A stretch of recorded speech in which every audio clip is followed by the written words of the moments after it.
you just know.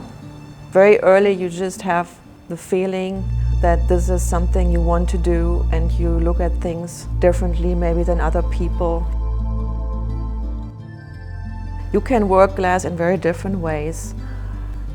And behind me you see maybe the most common way the average person look at glass is what can be very well designed, very beautiful to look at, and also can be very useful.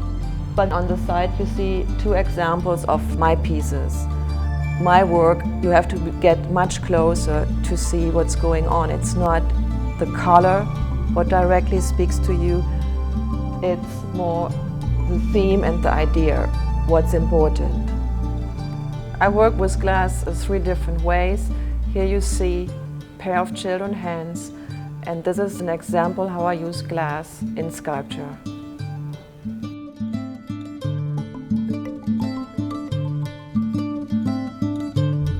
The second way is in my 2-dimensional work, and I basically use it like I would use paper, but glass offers me the possibility of using a background and a foreground because of its transparency. And in addition to this, I attach to the glass tissue paper to create even more layers. The third way I use glass is in my objects, and the 3-dimensional objects I have also the space in between different glass layers.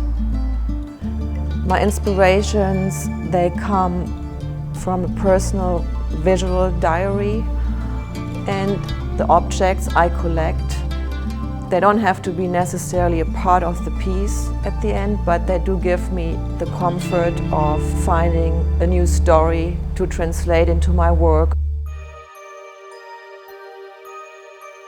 The piece I made for Transformation 1 called Vogelkuss in German, because this piece is made in Germany, and Bird Kiss, the translation. And it shows the transformation of a boy into an animal, human creature. And by getting kissed by a bird, that this boy would reach another level, a higher spirit, to become one with nature.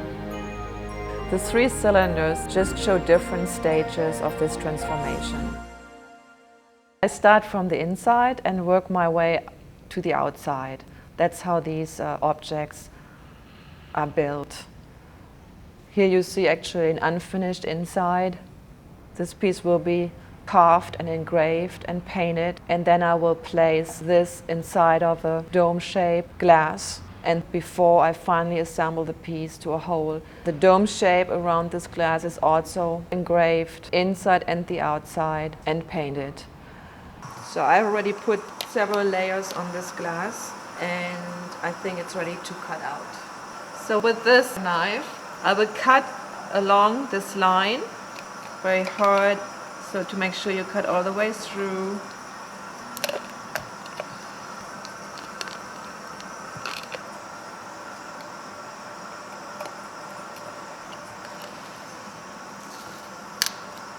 So now I just peel the tape off.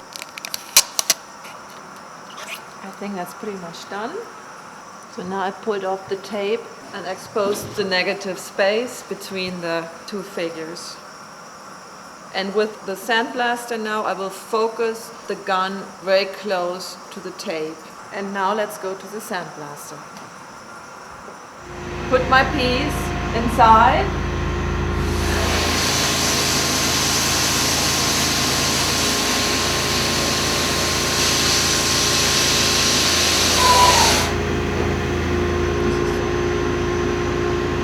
Okay, it should be done. So that should be fine. Let's go over here and take off the tape.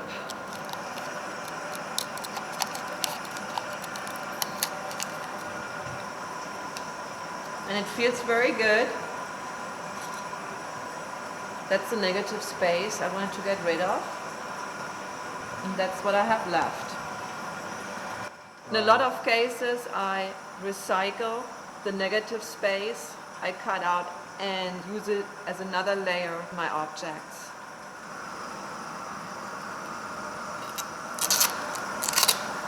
Now I remove just the outside tape. Fix this image to the glass so it doesn't move. So with this engraving machine, I just draw a line into the glass. I'm just following the lines of the figures.